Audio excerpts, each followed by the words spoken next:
You see, I love this country like it was my country. My Cuba died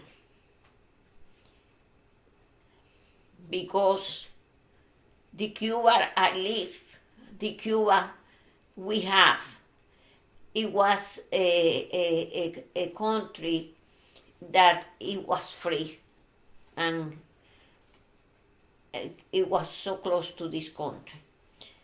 So the Cuba that I grew up until I was 15, it died to me.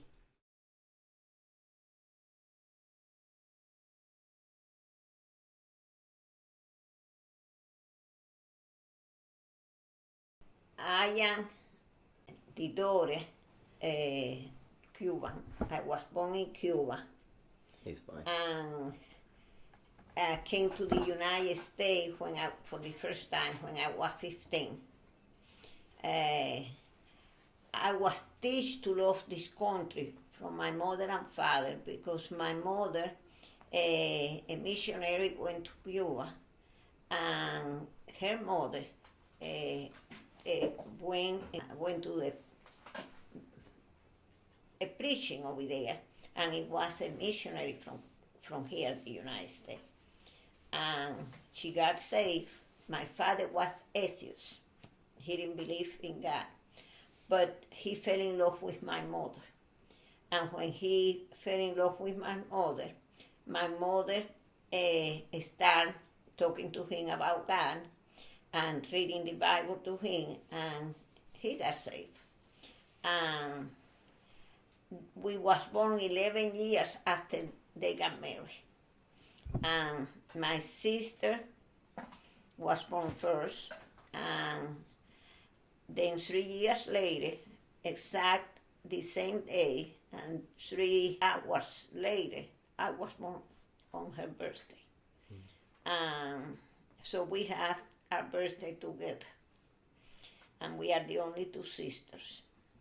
Like I say, I love this country because I was told by my parents that this was a very special country. And Cuba and the United States was very close because we have the same type of money. The value of the money, the American money and the Cuban money was the same. So we use in Cuba the American money. I was raised on the Presbyterian church.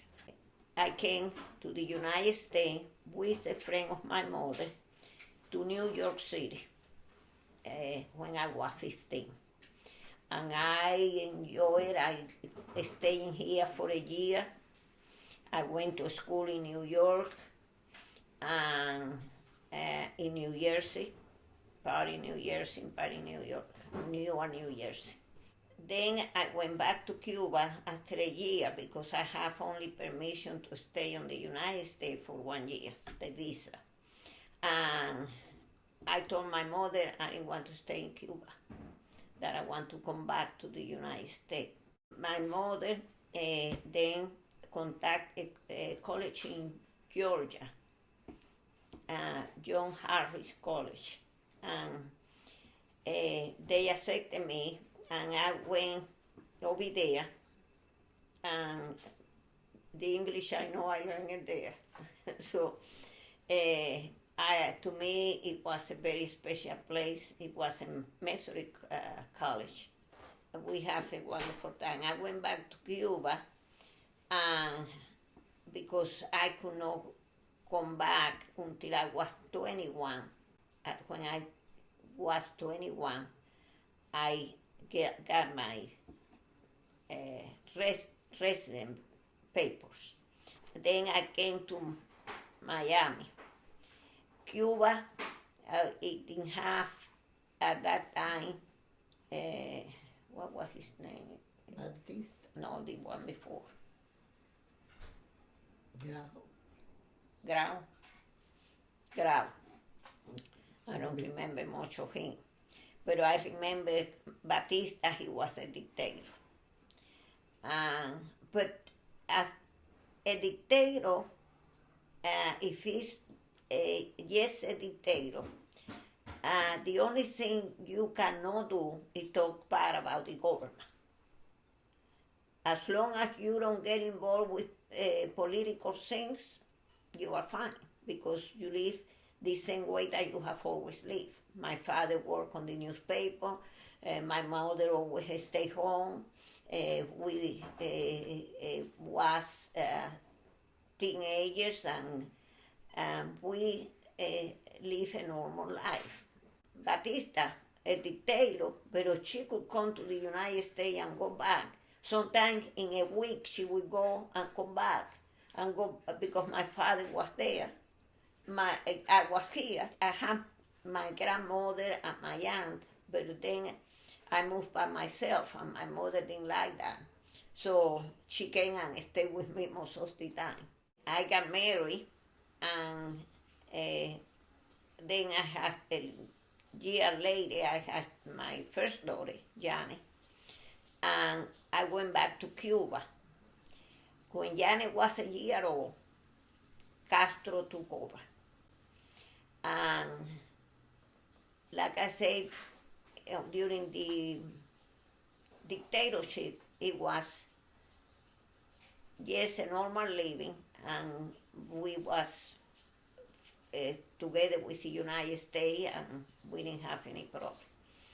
When Castro took over, it was a different story. When Castro started trying to convince people, he would write in a newspaper that was like a magazine, and the name of the newspaper was Gramma, Gramma, and it was propaganda. He would say how many good things he would go do for the nation, and the Cuban people, they weren't getting all they should get, and that the government was corrupt. But most all governments are corrupt. He was a revolutionary. He was very intelligent. He was brilliant. And he could talk you, he could say you anything because he talked so fluently and so convincing that it just, I don't know, it would convince you of anything on earth, the way he talked. So Russia heard about this young man and they were interested in him. I have a cousin. His name was Memen, M-E-M-N, but that was like a short for his name. And his last name, Calzadilla, Caldilla. And he was a smart man.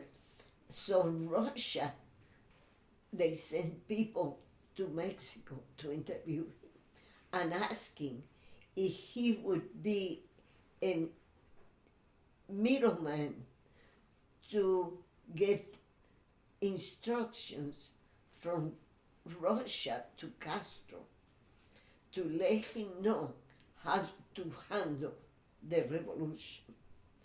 And Russia promised to provide Castro with anything he would need. So Russia sent his special people to Mexico. They interviewed Castro and told him what to do and provide with what he needed. And in Havana, he took over the government. Prio Socarrás was the president. He was elected by the people. And I think Castro came in the middle of the night and took over the palace, or what we call the White House was. And from there, right away, when El Héroe at the time, taking generals and lieutenants and all, putting them in jail, and many of them were executed. They call the place where they executed them El Paredón. That means the big wall. They put them against them. And we have a family that we know and we used to be very close friends with. She had 2 sons and a daughter. The daughter was about my same age. She was a close friend of ours. One of his sons was very good artist. He would draw commercial art for magazines and newspapers. Very, very talented. But he owned his own business. He used to work at home and do beautiful work. Well, anybody that would have a business that they made money, they didn't like it. So they put him in jail. I don't know with what excuse. He was in jail, but he hadn't done anything. He was completely innocent. So one day they would take people from jail and just put them to be shot almost daily. And they took this young man and put him to be shot that day. And he had tried to explain that he hadn't done anything, that he just owned his business and he had that talent. And they said, no, you are to be shot today. And they got their gun ready to shot him when somebody came running and told them that he hadn't done anything, but he went crazy. He went out of his mind. And that's the way that government functions. They kill a lot of people. I used to be in the Presbyterian church, one of the young people's leaders. I don't know.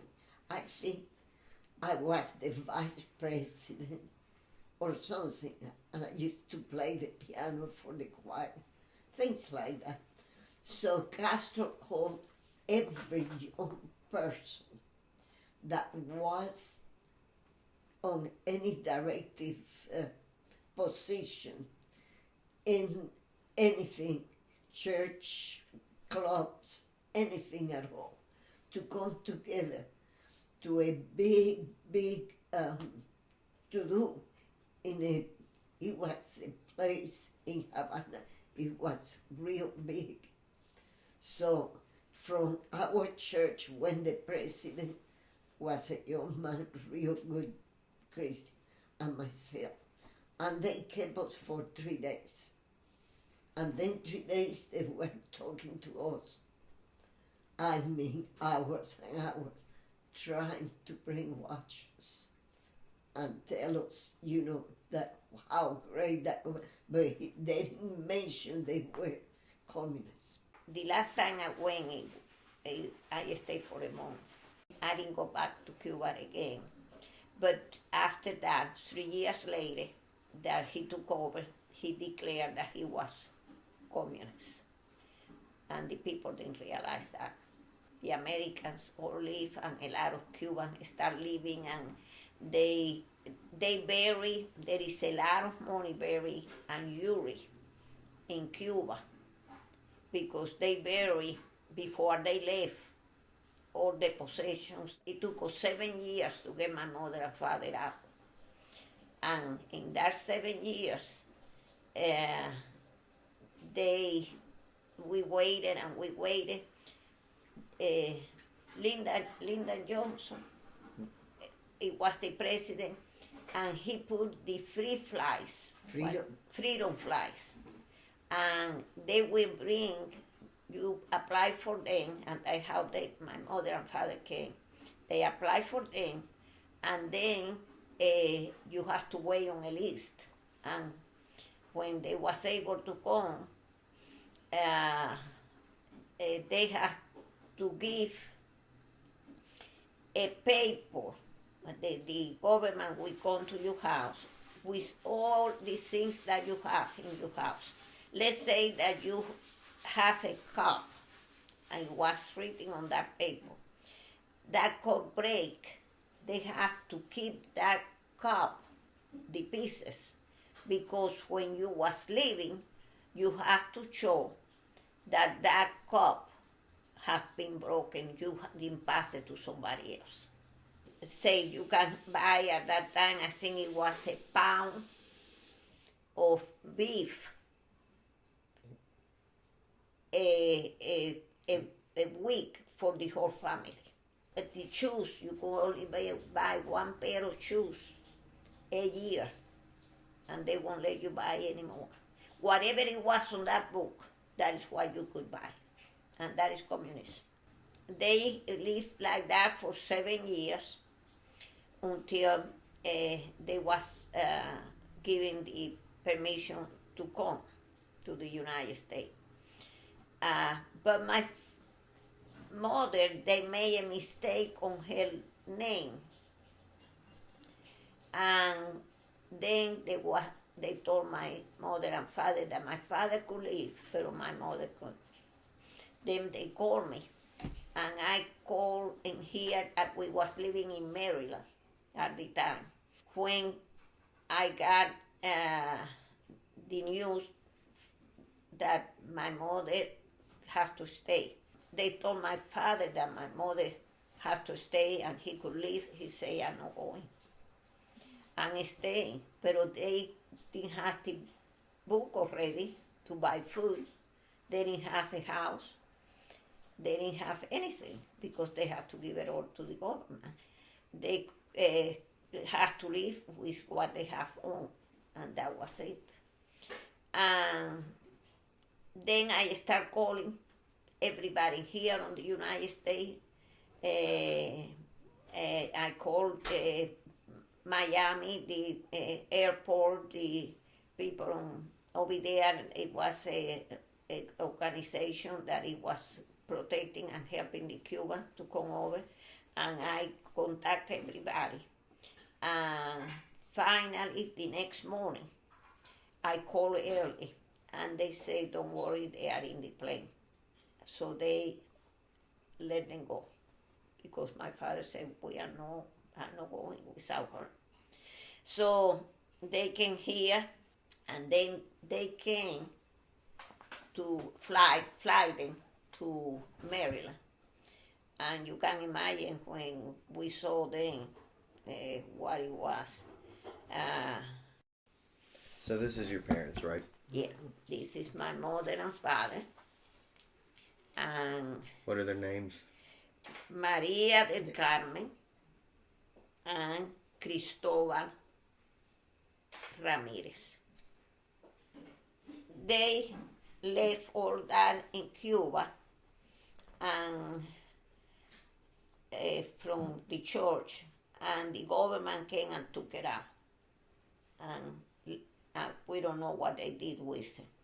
My aunt let us know that they have taken all the Bibles and Christian things. For years, I have nightmares. And I wasn't in there when Castro took over. But still I had nightmares of going to Cuba and not be able to get up. And I guess maybe because it was so hard to get my parents. Yeah. That might have made me think that way. But and how many people drowned and died trying to get out from there, got killed even. It was a real good artist that he say poems, I mean, on the television, and beautiful. And he tried to get out, and when he was leaving, they shot him and killed him. This country means a lot to me. I lost this country.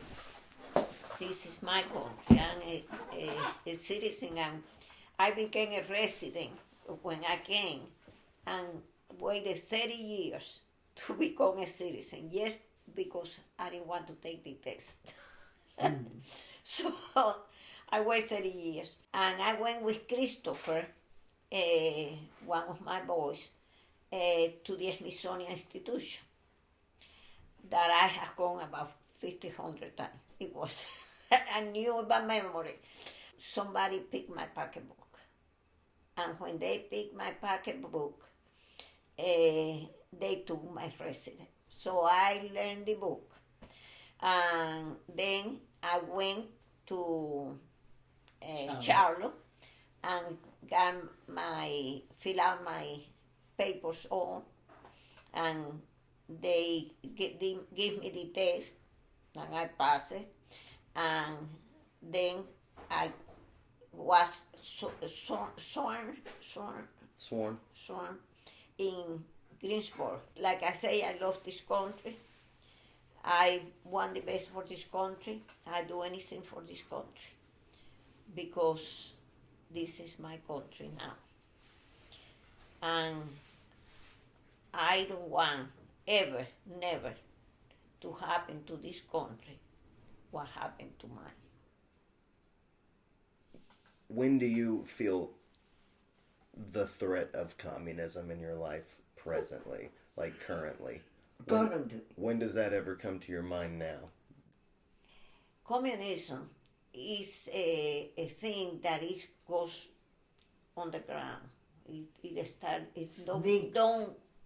Don't come and say, by the way, we are communists. No, it don't do that. And communists have moved a little at a time 4 years. Don't you think that it's just Obama? It has been before that on things that I have seen sneaking in. That idea, because communism is an idea. And a little at a time, it has been moving in. And I should hope that something happen that it won't end this, because there is no other country to go to. And that is the honest truth. You look all around the world now. You go to Mexico. I mean, they are killing. At my church, it has 300 Mexicans just about. We have from El Salvador too, and Guatemala, Nicaragua. We are Cuba. So this, you go to all the country and you talk to all these people, and every country is no peace in the whole world. Everybody's fighting with the terrorism and with this and that, and it's a terrible situation anymore. What do you identify as the purpose of your life at this point? What do you feel like is your goal? Is your means for contentment? What are you guys here for? I'm 81 years old. When I think you was born. How old are you now? 26. 26. Didn't do anything. But I remember keeping you and your sister when you was baby. And at the same time, we was helping to legalize people, Spanish people. And we legalized close to 700, like I say already. Through the church. The church is the one that helped Hulda Baptist. Pastor Sino, he backed us up in the whole thing.